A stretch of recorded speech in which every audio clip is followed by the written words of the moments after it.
कासेगाव येथील ओढ्याच्या पुलात तिघे जण गेले वाहून, दोघे वाचले तर एक जण बेपत्ता। दक्षिण सोलापूर तालुक्यात मागील 4-5 दिवसांपासून पाऊस मोठ्या प्रमाणात सुरू आहे। कासेगाव परिसरात झालेल्या पावसामुळे ओढ्याच्या पुलावर आलेल्या पाण्यात मंगळवारी मध्यरात्रीनंतर एका दुचाकीवर पूल ओलांडत असलेले तिघे जण पुराच्या पाण्याबरोबर वाहून गेल्याची माहिती समोर येत आहे। ज्ञानेश्वर संभाजी कदम, बबन संदीपान जाधव आणि महादेव रेड्डी अशी त्यांची नावे असून त्यापैकी बबन जाधव आणि महादेव रेड्डी यांना पुराच्या पाण्याबरोबर वाहून जाताना ओढा प्रवाहातील झाडांना पकडून स्वतःला वाचवण्यात त्यांना यश आले, तर ज्ञानेश्वर कदम सकाळपर्यंत मिळून आला नसल्याचे ग्रामस्थांमधून बोलले जात आहे। बबन जाधव आणि महादेव रेड्डी यांनी ग्रामस्थांना दिलेल्या माहितीवरून रात्री तिघेही एकाच दुचाकीवरून गावाकडे येत असताना पाण्याचा आणि प्रवाहाचा अंदाज न आल्याने प्रवाहामध्ये दुचाकीसह तिघेही वाहून गेले। त्यातील आम्ही दोघे बचावलो। अद्याप ज्ञानेश्वर कदम यांचे काय झाले हे माहीत नसल्याची माहिती जाधव आणि रेड्डी यांनी पत्रकारांशी बोलताना दिली।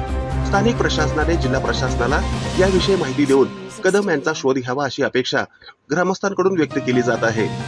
दक्षिण तालुक्याचे तहसीलदार किरण जमदाडे, प्रांताधिकारी विठ्ठल उदमले यांनी या घटनेची गंभीर दखल घेतली असून वाहून गेलेल्या कदम यांचा शोध घ्यावा आणि कासेगाव येथील खड्ड्यात गेलेल्या ओढ्याच्या पुलाची उंची वाढवण्यासाठी प्रयत्न व्हावेत अशी अपेक्षा येथील ग्रामस्थांमधून व्यक्त केली जात आहे।